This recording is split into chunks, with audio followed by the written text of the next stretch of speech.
तर जय शिवराय. आज आपल्या महाराष्ट्राचे उपमुख्यमंत्री श्री अजितदादा पवार आपल्यामध्ये नाहीत, तर त्यांनी कमवलं काय? जनता आणि जनतेचं प्रेम. फक्त एवढंच कमवलं. आणि उगीच त्यांना कामाचा माणूस असं म्हणत नाहीत. आज कोणत्याही घरात जाऊन विचारा, अजितदादा कोण होता? प्रत्येक छोट्यातली छोटी पोरगी आणि म्हातारा माणूस पण सांगेल अजितदादा कोण होता. तर त्याने ना कधी कोणती जात बघितली, ना कधी कोणता धर्म बघितला. त्यानं फक्त बघितला तो म्हणजे माणूस आणि माणुसकी. आज त्याने एवढी माणुसकी जपली. आज जाऊन बारामतीत बघा, त्यांचा अंत्यविधी आहे.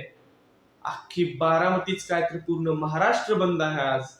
दादांनी कमवलं ते फक्त माणसांचं प्रेम आणि माणसांचा प्रतिसाद.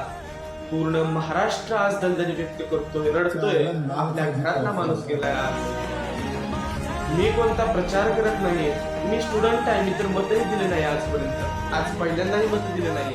आताशी मला 18 पूर्ण झाले. पण का मी एवढं दादांबद्दल बोलतोय? कारण की लहान असतापासून बघत आलोय दादांनी जे कमवलंय ना, जे घडवलंय. 10 वर्षापूर्वीची बारामती आणि आज 2026 ची बारामती एकदा नीट आठवून बघा.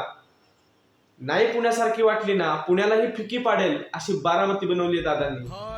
दादांनी माणसं कमवली, पूर्ण जनतेचं प्रेम. आणि आज तुम्हाला कळेल माणुसकी म्हणजे काय. एकदा बारामतीत फक्त एक चक्कर मारून बघा. पूर्ण बारामती जाम आहे. माणसाने कमवलं तर काय, पूर्ण महाराष्ट्राचं प्रेम. दादा तुम्ही धन्य होता, देव माणूस होता म्हटलं तरी चालेल. जय शिवराय. त्यांच्या आत्म्याला अशीच शांती लाभो अशी ईश्वर चरणी प्रार्थना करतो. धन्यवाद. जय शिवराय, जय महाराष्ट्र.